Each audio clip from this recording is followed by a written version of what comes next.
یہ تیسری سورہ بقرہ کے اندر ایک آیت ہے جس کو آیت الکرسی کہتے ہیں۔ حضور علیہ السلام نے فرمایا کہ پورے قرآن میں جو سب سے عظیم آیت ہے، مرتبے کے اعتبار سے سب سے بڑی آیت ہے، فرمایا کہ وہ آیت الکرسی ہے۔ وہ کیا ہے؟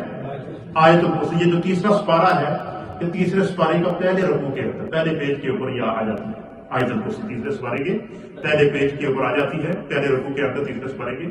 تو یہ آیت الکرسی جو ہے، اس کی اتنی بڑی فضیلت ہے کہ بعض احادیث کے مطابق نبی اکرم صلی اللہ تعالیٰ علیہ وسلم نے فرمایا کہ جب تم رات کو سونے کے لیے بستر پر جاؤ تو آیت الکرسی اللہ لا الہ الا هو الحی القیوم، یہ پوری آیت الکرسی پڑھ لو۔ اگر ایسا کر لو گے تو اللہ کی طرف سے تمہارے اوپر ایک نگران فرشتہ مقرر کر دیا جائے گا۔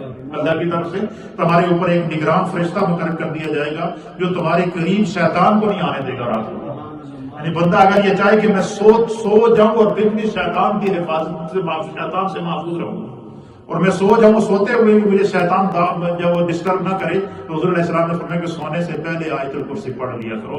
اور میں جس نے سونے سے پہلے آیت الکرسی پڑھ کر وہ سو گیا، اللہ فرشتے کو حکم دیتا کہ تیری ڈیوٹی ہے، میرا بندہ وہ میرا کلام پڑھ کے سویا ہے، وہ دیکھو وہ بستر بھی وہ کمرے میں شیطان نہ داخل ہو۔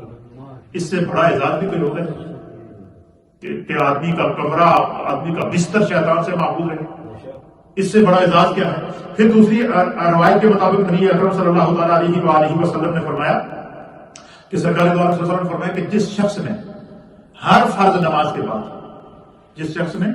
ہر فرض نماز کے بعد آیت الکرسی کو پڑھا، اور حضور اللہ نبی علیہ السلام نے فرمایا کہ اس نے یہ معمول بنا لیا اپنی زندگی کا، فرمایا کہ اس بندے کے اور جنت کے درمیان جو وقفہ ہے وہ صرف موت کا ہے۔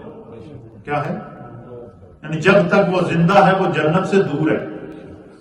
کیا فرمایا؟